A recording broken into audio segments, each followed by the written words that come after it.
উপকূলের আবহাওয়া পরিস্থিতি জানতে চাই। ভোলা এবং পটুয়াখালী থেকে আমাদের সহকর্মীরা যুক্ত হবেন।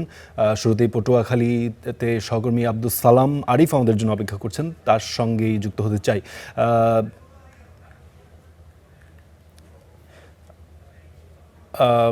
আরিফ, জি আরিফ, আপনাকে দেখতে পাচ্ছি। দিনভর তো আবহাওয়া পরিস্থিতি জানালেন, এখন ভোগান্তির কি পরিস্থিতি দেখছেন?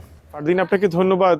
গত কয়েকদিন থেকে পটুয়াখালী সহ পুরো দক্ষিণ উপকূলেই কিন্তু বৃষ্টিপাত অব্যাহত রয়েছে, যার ফলে সাগর এবং নদী দুটি উত্তাল রয়েছে। বিশেষ করে কুয়াকাটা সংলগ্ন বঙ্গোপসাগর বেশ উত্তাল থাকায় সেখানে মাছ ধরার ট্রলার এবং নৌকাগুলো কিন্তু নিরাপদ আশ্রয় বিভিন্ন বন্দরগুলোতে অবস্থান নিয়েছে।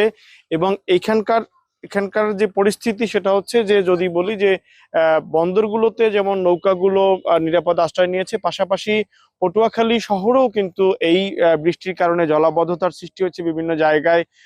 এছাড়া পটুয়াখালীর বিভিন্ন বিচ্ছিন্ন দ্বীপ এবং উপকূল এর যে চরগুলো রয়েছে সেসব জায়গাতেও কিন্তু কিছুটা জায়গায় পানি ঢুকেছে। কারণ এখন পরিস্থিতি যে বলি যে স্বাভাবিকের থেকে কিন্তু নদীতে জোয়ারের পানির প্রভাব বেশি, উচ্চতা বেশি, সেক্ষেত্রে অনেক জায়গায় বেড়িবাঁধ না থাকার কারণে সেই সব জায়গা কিন্তু প্লাবিত হয়েছে। পটুয়াখালীর গত 24 ঘন্টায় প্রায় 66 মিলিমিটার বৃষ্টিপাত রেকর্ড করা হয়েছে। এছাড়া পটুয়াখালীর বিভিন্ন যে হাট বাজারগুলো রয়েছে এবং বিভিন্ন এলাকাগুলোতে রয়েছে, সেসব এলাকায় কিন্তু মানুষের উপস্থিতি কম, যে কারণে খেটে খাওয়া মানুষের কিন্তু ভোগান্তির একটি কারণ হয়ে দাঁড়িয়েছে এই দুর্যোগপূর্ণ আবহাওয়া। সব মিলিয়ে পটুয়াখালী উপকূলের পরিস্থিতিটা এমন। জি আরিফ, আপনাকে ধন্যবাদ আমাদের সঙ্গে যুক্ত হওয়ার জন্য। এই পর্যায়ে ভোলা থেকে আদিল হোসেন তপু আমাদের সঙ্গে যুক্ত হচ্ছেন ভোলার পরিস্থিতি সম্পর্কে জানাতে। তপু, নিম্নচাপের প্রভাবে ভোলার আবহাওয়া পরিস্থিতি কেমন? যেহেতু ভোলা একটি পানিবন্দী অঞ্চল, সেখানে ভোগান্তির পরিস্থিতি কেমন?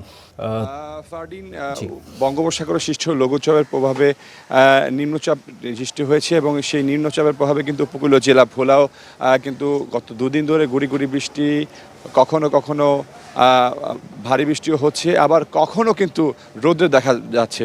এই মুহূর্তে কিন্তু কিছুটা মেঘাচ্ছন্ন আকাশ এবং গুড়ি গুড়ি বৃষ্টি পড়ছে। আমি আছি ভোলার এই মুহূর্তে ভোলার সদরের শিবপুর ইউনিয়নে। এই জায়গাটিতে যদি আপনাকে দেখাই, এটি একটি নদী শিকুষ্টি এলাকা।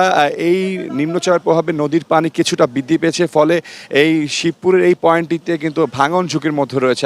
আপনি নিশ্চয়ই জানেন যে ভোলা সদরের একমাত্র শহররক্ষা বাঁধ এই শিবপুর পয়েন্ট, যেটি পানি বৃদ্ধির কারণে কিন্তু শিবপুরে এই পয়েন্টটিতে প্রায় 10 থেকে 15 সেন্টিমিটারের মতো ঝুঁকির মধ্যে রয়েছে। তবে পানি উন্নয়ন বোর্ড বলছেন এই ঝুঁকি নিরসন করার জন্য তারা পর্যাপ্ত পরিমাণ জিও ব্যাগ ফেলানোর ব্যবস্থা রেখেছেন যদি কোথাও কোনো ধরনের ছুটে যায়।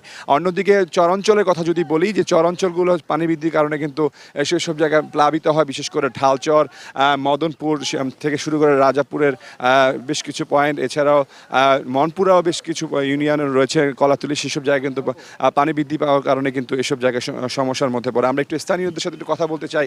এই যে নদীর পানি বৃদ্ধি পাওয়ার কারণে আপনাদের এই পয়েন্টে কি অবস্থা? আসসালামু আলাইকুম। আমাদের এখানে নদীর পানি বাড়ার সাথে সাথে আমাদের এখানে মানুষ আতঙ্কিত আছে, যে কোনো মুহূর্তে আমাদের বেড়িবাঁধ ছুটে যেতে পারে। আর যদি বেড়িবাঁধ ছুটে যায় তাহলে প্রায় 20 লক্ষ মানুষের এখানে দুর্ভোগ হবে।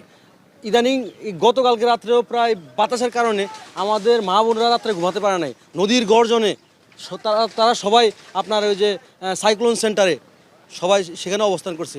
খুব ভয়াবহ অবস্থার ভিতরে এখন আমরা এই মুহূর্তে আছি। যে কোনো মুহূর্তে ঘটে যেতে পারে অনাকাঙ্ক্ষিত ঘটনা।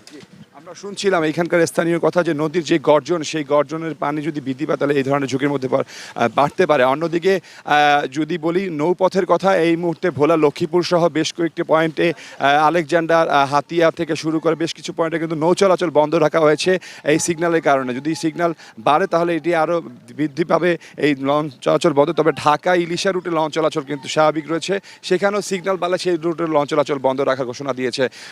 আবহাওয়া অফিসের সাথে আমরা কথা বলেছিলাম, আবহাওয়া অফিস বলেছেন গত 24 ঘন্টায় 31 মিলিমিটার বৃষ্টিপাত হয়েছে এবং বৃষ্টিপাত এটি আরও 2-1 দিন হয়তো পড়তে পারে।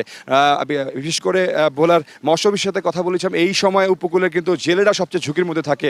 কেন, এখন ইলিশের মৌসুম, সেই ক্ষেত্রে জেলেরা ঝুঁকির মধ্যে রয়েছে। সেসব যারা সাগরে রয়েছেন তাদেরকে দ্রুত নদীর কিলে এসে নিরাপদে আশ্রয় নেওয়ার জন্য বলেছেন। সব মিলিয়ে পরিস্থিতি এখন পর্যন্ত স্বাভাবিক রয়েছে। ভোলা শহরে কোনো ধরনের সমস্যা হয়নি। চরাঞ্চলে হয়তো পানি কিছুটা বৃদ্ধি পাচ্ছে এবং সেটি আবার জোয়ার যখন ভাটা হয় তখন এটি কমে যাচ্ছে। যাচ্ছে।